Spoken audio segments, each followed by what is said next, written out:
Bonjour, je m'appelle Patrick Artus.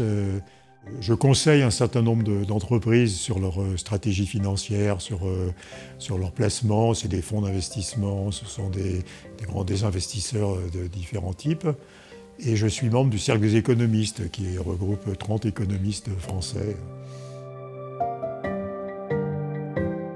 Je suis intervenu dans 2 conférences, une sur les perspectives pour le modèle social français et une sur la nécessité qu'a l'Europe de conserver son épargne et de ne pas l'investir à l'étranger, en particulier aux États-Unis. Sur la première conférence, j'explique que la démographie va faire souffrir le système social français parce que nous allons avoir de plus en plus de retraités pour un cotisant actif, que les personnes âgées consomment beaucoup plus de santé que les personnes jeunes.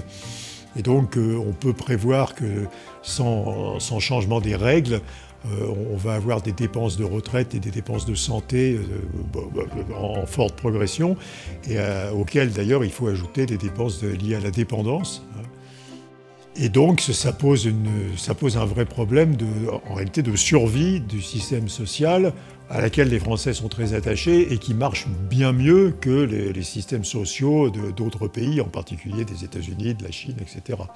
Et donc, on a réfléchi dans cette session aux pistes pour stabiliser et pour pérenniser le système social français. Il y a des pistes consistant à faire travailler plus de Français. Il y a des pistes consistant à doper la croissance, par exemple par des investissements technologiques plus importants. Et puis il y a des pistes, malheureusement, consistant à faire certaines économies dans les dépenses de retraite, probablement en sous-indexant pendant un certain temps les retraites sur les prix, et dans les dépenses de santé, probablement en réservant un remboursement complet des dépenses de santé aux maladies plus graves et aux personnes à revenus plus faibles.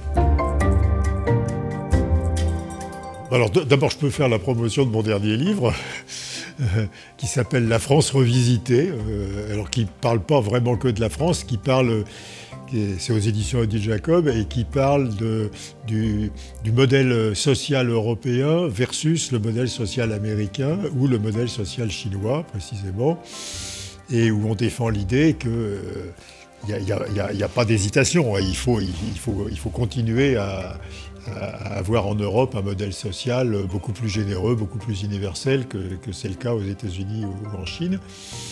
Mais que pour cela, on peut copier ce qu'ont fait les pays d'Europe du Nord, aux Pays-Bas, au Danemark, en Suède. Il y a eu des réformes du modèle social à la fin des années 90, au début des années 2000, qui ont abouti à un équilibre systématique des comptes sociaux et à une meilleure efficacité du système social sans aucune perte de sa générosité en réalité. Eh ben, merci beaucoup, monsieur. Je vous en prie.